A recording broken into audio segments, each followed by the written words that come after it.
See, your God is in the heaven, thy faithfulness reaches to the sky. Thy name is great, and shall be praised, where'er a song from man shall rise. Proclaim to each and every man redemption sing, and give to all God's own His risen Lord and King. Proclaim to each and every man the message of redemption sing, and give to all God's only Son, His risen Lord and King.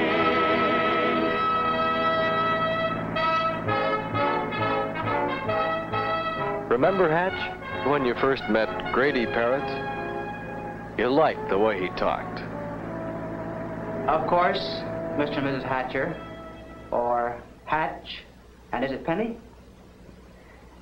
A new ministry such as the Mission Aviation Fellowship is in every sense a pioneer ministry. Mission boards are realizing now that properly used and in disciplined hands, the airplane can become a vital part of pioneer mission advances. Getting back to your question, Hatch, we do feel that expansion is inevitable, and MAF does need men. But it is all important that they be the right men for the job. That is, men of God's choice. What you said fits into the way we feel. I love to fly, but I'm not applying in order to fly. Both Penny and I have heard the Lord's call to service. I flew during the war. Perhaps the Lord wants me to use that experience for Him. Our whole thought and desire is to be obedient servants of the Lord. Isn't that true, Penny? Yes. Hatch is equipped technically because of his flying and mechanical experience. But the big thing to each of us is to see the gospel go out to every creature. I'm very glad to hear that.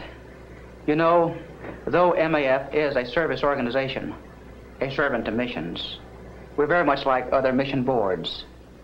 If, after a brief period of candidacy with us here at headquarters base, and if we should feel led to give you a call to join us in this ministry, you must face up to hard work on the field, possible privations, and sometimes separations. In other words, Hatch, it isn't enough to be a competent pilot and a good mechanic. There's a need for resourcefulness and team spirit.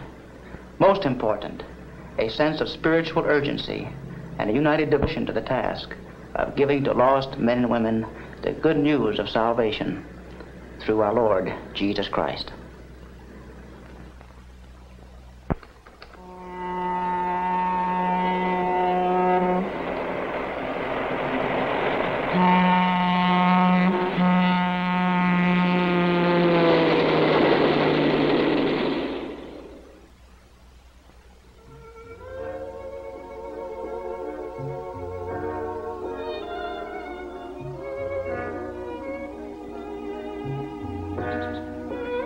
Close by the old city of Las Casas is a sleepy little Indian village, East Tapa, and the MAF base.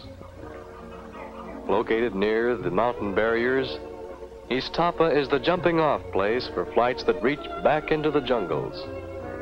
By now you begin to feel as though you belong in this place, where nothing seems to change, where nothing stirs but the dust.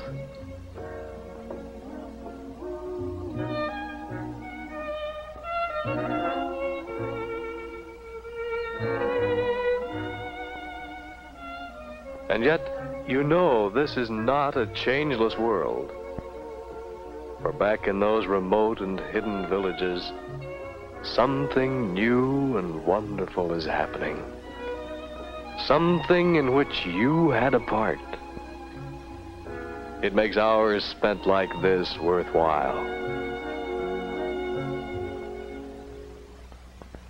Tomorrow's cargo is carefully weighed and accounted for. foodstuffs, clothing, and mail packets for mission outposts.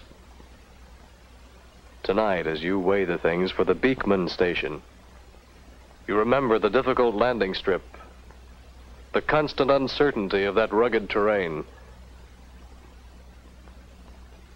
After the day's flight and the evening's preparation for tomorrow, reports must be made. Records must be kept.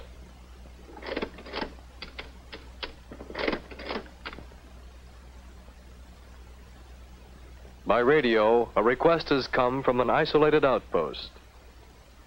And the request is urgent. This is the needed article.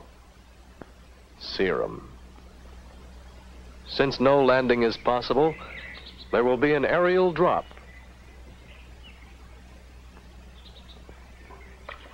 Special brakes, alternate fuel tanks, and other devices carefully engineered to ensure the safety of an MAF pilot and his passengers are but a few of the modifications that fit this plane for jungle flying.